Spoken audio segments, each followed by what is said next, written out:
saatnya kita akan merenungkan firman Tuhan bersama-sama. Hari ini renungan kita, saya beri judul mengalami mujizat. Jemaat Tuhan, kapan Anda terakhir kali mengalami sebuah mujizat? Apapun itu bentuk mujizatnya, mungkin dalam kehidupan keluarga, ekonomi, pekerjaan. Kapan terakhir kali Anda mengalami mujizat? Atau Anda hari-hari ini sedang mengharapkan sebuah mujizat. Anda sedang berdoa untuk sesuatu. Anda sedang menggumulkan sesuatu terjadi supaya Tuhan mengerjakan sesuatu dengan tangannya dia ulurkan sehingga yang besar terjadi atas kehidupan kita.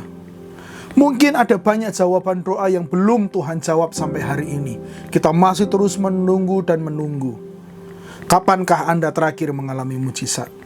Dan biarlah firman Tuhan hari ini bisa mengingatkan kita semua terus percaya bahwa Allah adalah pembuat mujizat sejati.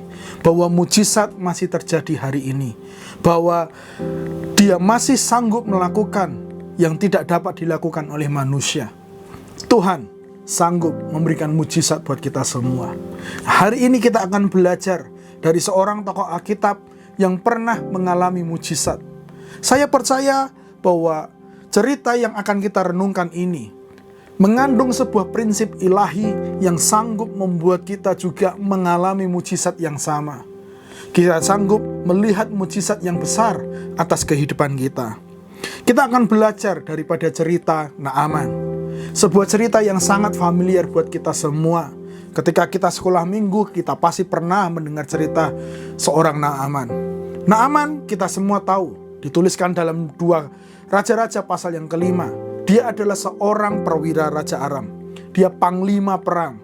Dia seseorang yang sangat terpandang. Dia adalah seseorang yang sangat disayangi raja karena baru saja dia memenangi sebuah peperangan yang besar. Naaman adalah seorang yang hebat, seorang yang gagah berani, seseorang yang dapat diandalkan. Namun dalam cerita berikutnya, dia diberitahukan dalam sebuah keadaan yang sakit. Dia sakit kusta. Dia menginginkan sebuah kesembuhan atas tubuhnya yang sedang sakit. Dia ingin sesuatu yang besar terjadi atas kehidupannya.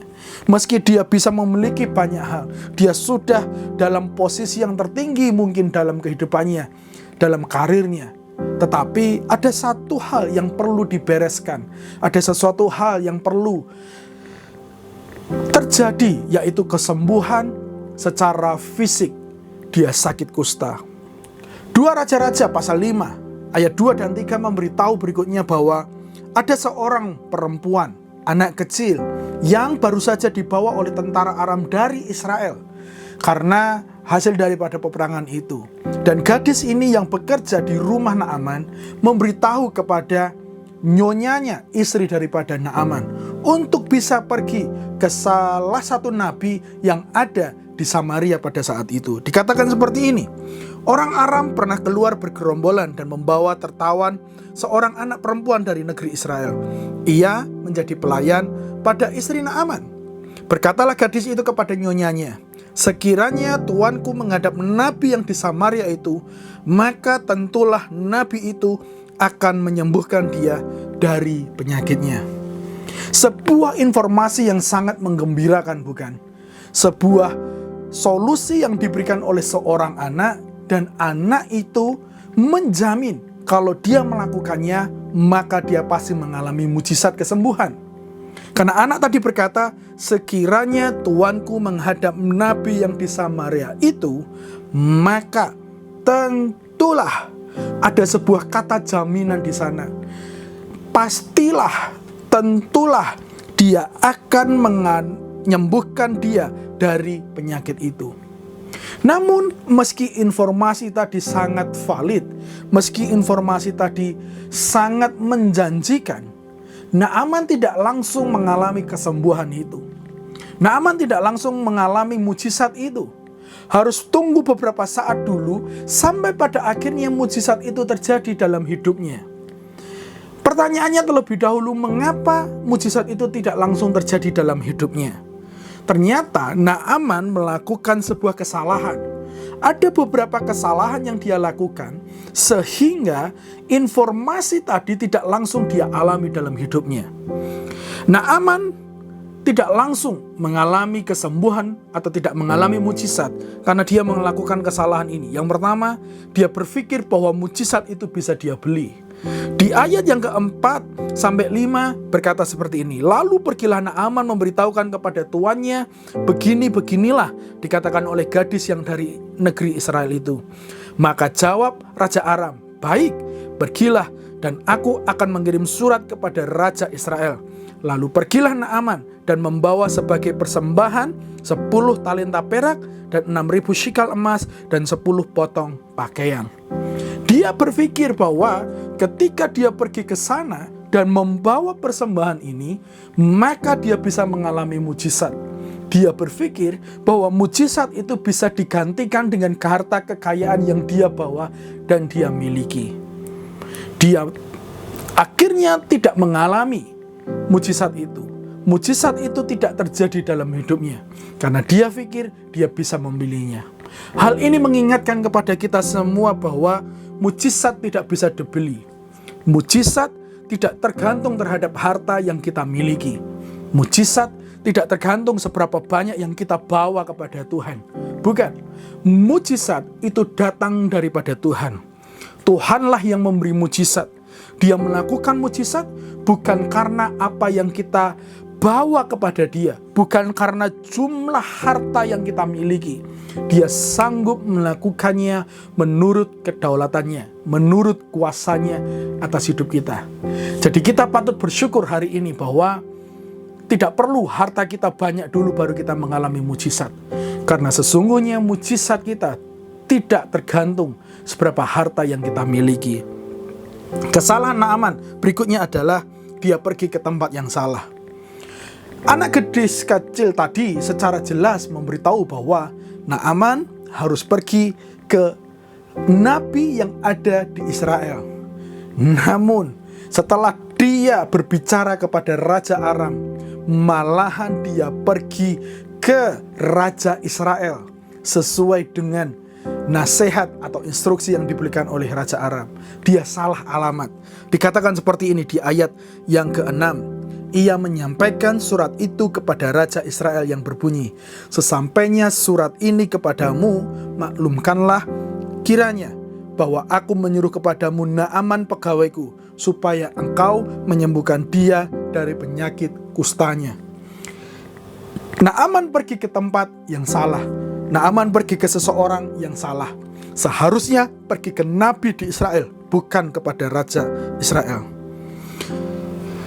Hari ini, di poin yang kedua ini, daripada kesalahan Naaman, kita belajar bahwa Yesus adalah tempat pemberi mujizat yang sejati. Seringkali orang tidak mengalami mujizat karena dia pergi ke tempat yang salah. Dia pikir bahwa pergi ke seseorang yang penuh dengan urapan sanggup menyembuhkan dia. Mungkin banyak orang merekomendasikan untuk kita pergi ke tempat, ke gereja tertentu, ke seseorang tertentu yang penuh urapan, sanggup membuat dia mengalami kesembuhan. Tetapi yang harus kita ingat bahwa pemberi mujizat itu adalah Tuhan. Jadi kita harus taruhkan iman kita, percaya kita datang kepada Tuhan itu sendiri. Meski Tuhan bisa memakai orang-orang yang diurapi, saya tahu itu. Tetapi tidak boleh iman kita taruhkan kepada orang yang ada di hadapan kita. Tetapi kita taruhkan iman itu kepada Tuhan yang ada di balik orang tersebut. Manusia yang di hadapan kita hanyalah manusia biasa yang Tuhan pakai. Terkadang Tuhan bisa pakai, bahkan terkadang Tuhan juga tidak pakai mereka. Tuhan bisa lakukan dengan cara kreatif. Namun satu hal yang perlu kita ingat daripada kesalahan Naaman ini, kita harus datang kepada Tuhan itu sendiri, bukan ke tempat yang lain. Dan kesalahan Naaman berikutnya adalah dia ingin sembuh dengan caranya sendiri, bukan dengan caranya Tuhan.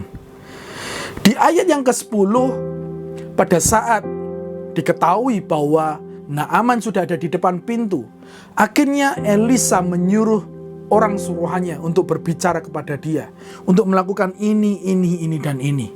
Seperti ini kata Alkitab, kita baca saja. Kemudian ayat 9, kemudian datanglah Naaman dengan kudanya dan keretanya, lalu berhenti di depan pintu rumah Elisa.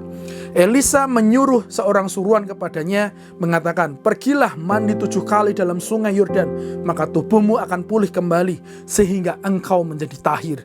Tetapi pergilah Naaman dengan gusar sambil berkata, aku sangka bahwa setidak-tidaknya ia datang keluar dan berdiri memanggil nama Tuhan Allahnya, lalu menggerak-gerakkan tangannya di atas tempat penyakit itu, dan dengan demikian menyembuhkan penyakit kustaku.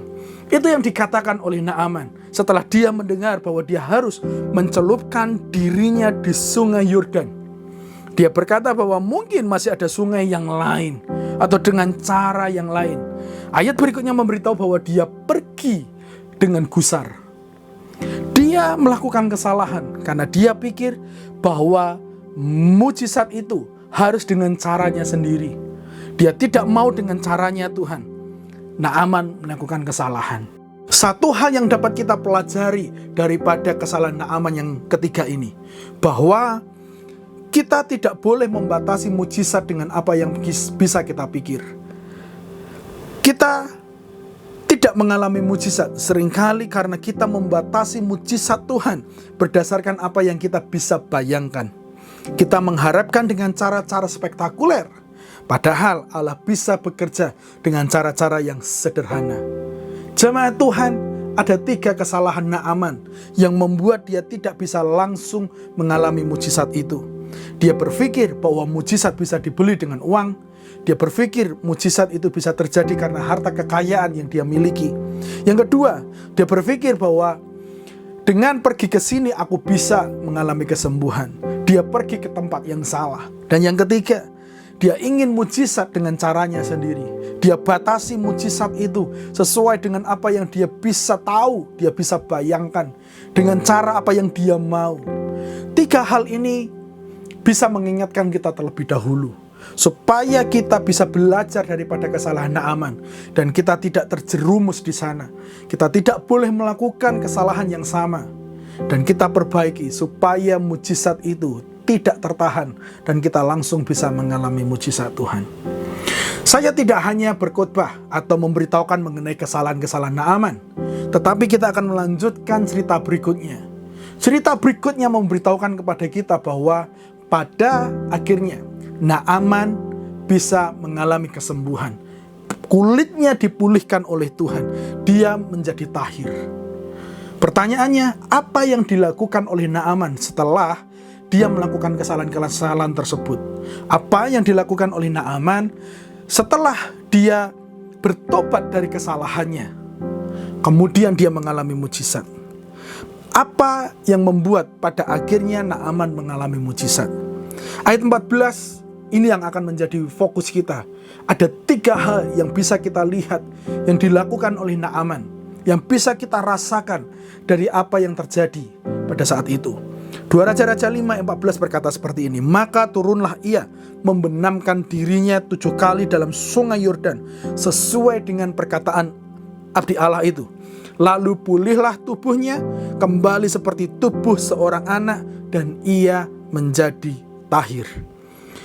Hal yang pertama yang dilakukan oleh Naaman pada saat itu, pada akhirnya dia merendahkan dirinya seutuhnya.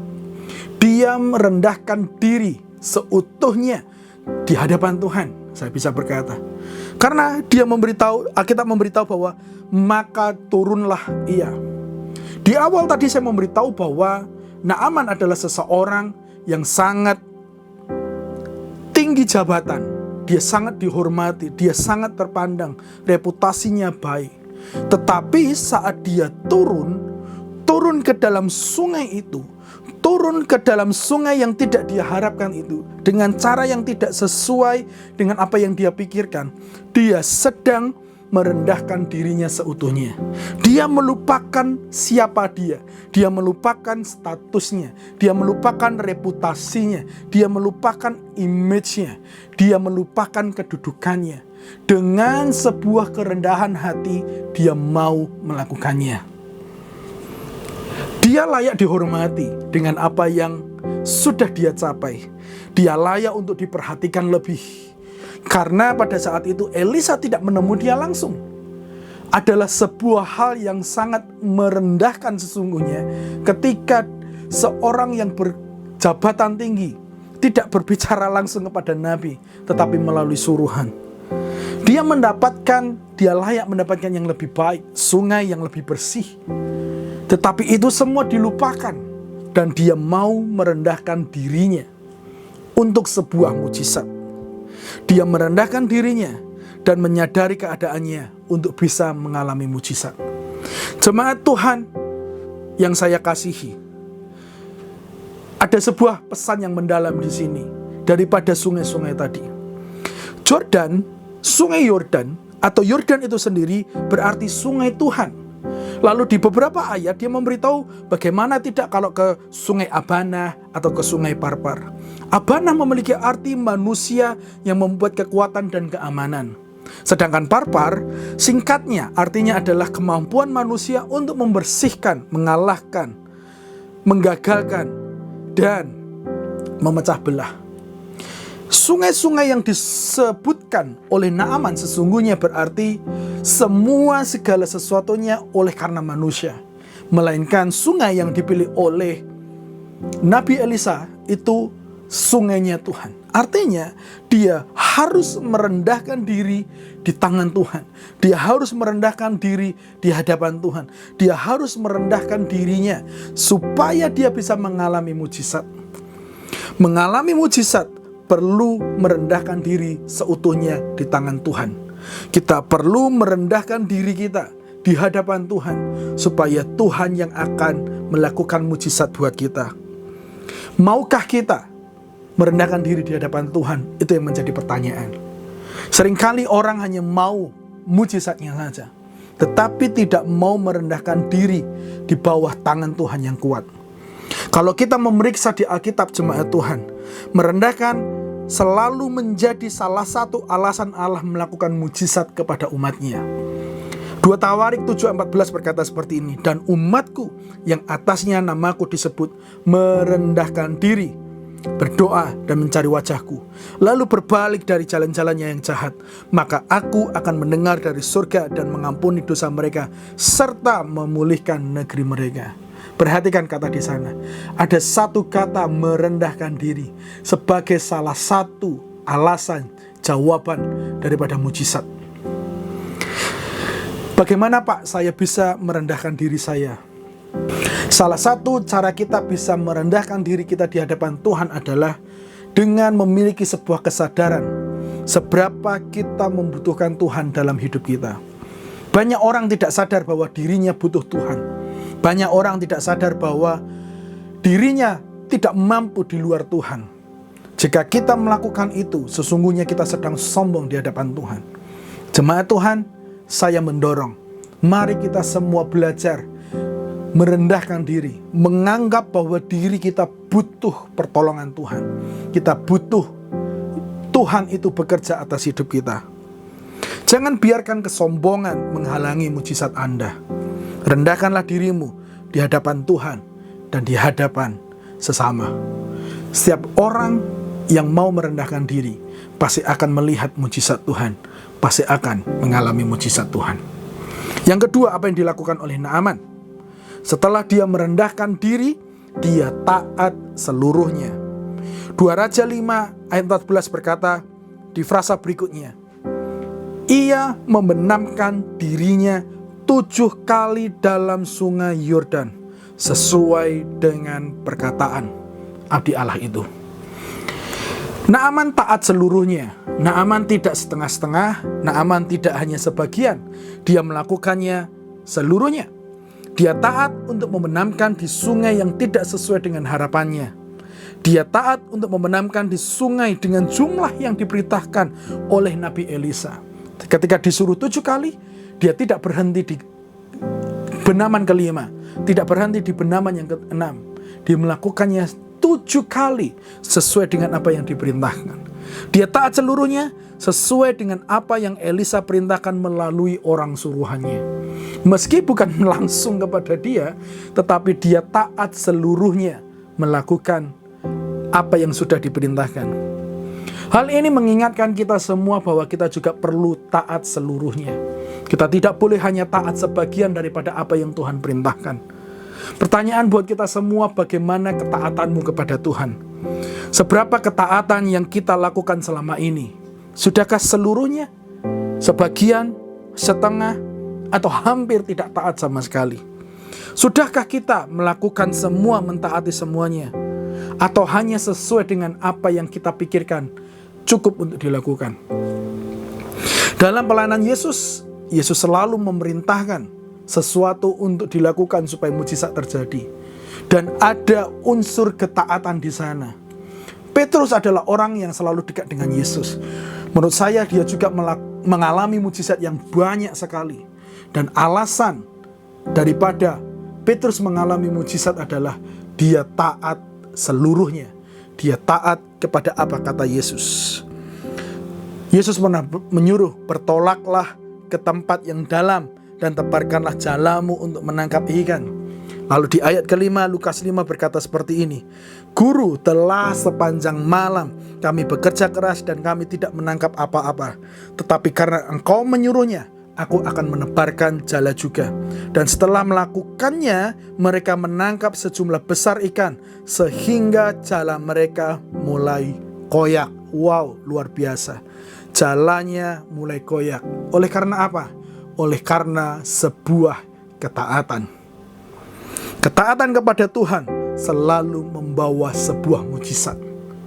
Kalau kita mau taat seluruhnya kepada Tuhan, tidak setengah-setengah, tidak kita pilih-pilih, maka itu akan membawa kita kepada sebuah pengalaman mujizat. Lakukanlah hal-hal dengan cara Tuhan, bahkan ketika itu mungkin tidak masuk akal bagi Anda.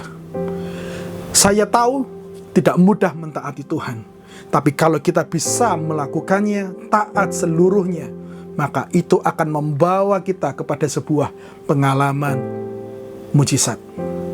Yang ketiga, apa yang kita bisa pelajari? Naaman, dia percaya sepenuhnya. Naaman melakukannya karena dia memiliki harapan yang besar untuk bisa disembuhkan, untuk bisa mengalami mujizat. Karena di frasa tadi, dia menganggap Elisa itu, nabi itu, sebagai abdi Allah. Dia berharap bahwa Allah yang disembah oleh Elisa itu bisa menyembuhkan dia. Naaman melakukannya dengan sebuah kepercayaan. Naaman mungkin tidak mengenal iman, tetapi dia sangat berharap, dia percaya bahwa kalau saya melakukan ini, kesembuhan terjadi. Dia tidak melihat Elisa sebagai manusia biasa, melainkan abdi Allah, karena ia pada akhirnya mengakui bahwa Allah orang Israel sungguh-sungguh berkuasa. Di ayat yang ke-15 dia berkata bahwa akhirnya saya tahu tidak ada Allah di tempat lain, tetapi ada Allah di Israel, di tempat ini, di mana berkuasa dan sanggup melakukan mujizat. Itu dikatakan kira-kira di ayat yang ke-15. Dia melakukan pengakuan bahwa adanya kedaulatan Allah setelah dia mengalami mujizat. Dia sangat percaya saat melakukannya, dan kemudian dia menjadi percaya kepada Allah orang Israel itu. Percayalah kepada Allah sepenuhnya, karena ia adalah pembuat mujizat sejati. Masihkah engkau percaya kepada Allah itu? Masihkah engkau percaya kepada Allah kita yang penuh dengan kuasa itu? Jangan sampai peristiwa yang di sekitar kita itu membuat percaya kita menjadi turun, membuat percaya kita menjadi hilang, atau kita menjadi ragu terhadap firman-Nya.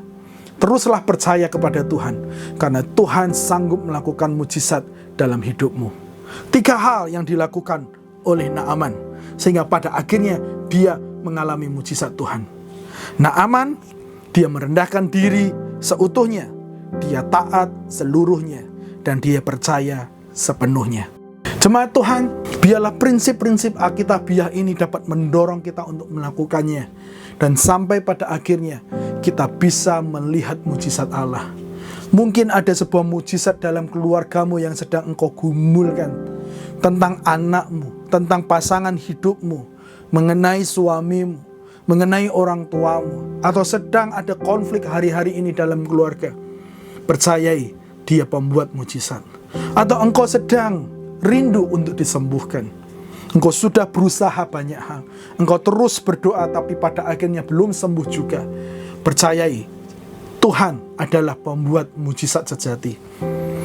Rendahkan dirimu di tangan Tuhan yang kuat. Taat Tuhan seluruhnya. Belajar untuk bisa mentaati firman. Dia percaya sepenuhnya juga, dan itu harus kita lakukan. Percayalah kepada Allah, Dia sanggup memberikan mujizat bagimu. Hari ini saya mau berdoa buat kita semua, supaya Anda bisa mengalami mujizat yang besar daripada Tuhan. Bapa, pada saat ini hamba berdoa buat seluruh umat-Mu dimanapun mereka berada. Jika hari-hari ini mereka sedang menggumulkan sebuah mujizat, lakukanlah mujizat yang besar itu Tuhan. Kerjakan seturut dengan kehendak-Mu. Jika ada hari-hari ini di antara kami yang sedang menggumulkan secara finansial, mereka tidak tahu bagaimana untuk membayar sekolah anaknya yang sebentar lagi mulai, Tuhan yang akan menolong. Tuhan yang akan campur tangan. Mungkin uang mereka tidak cukup, tapi hamba percaya Engkau pembuat mujizat. Jika Engkau sanggup membuat 5.000 orang makan dengan 5 roti dan 2 ikan, dengan hal yang sangat sedikit dan kecil itu, tapi Engkau juga sanggup melakukan yang besar atas umat-Mu semua.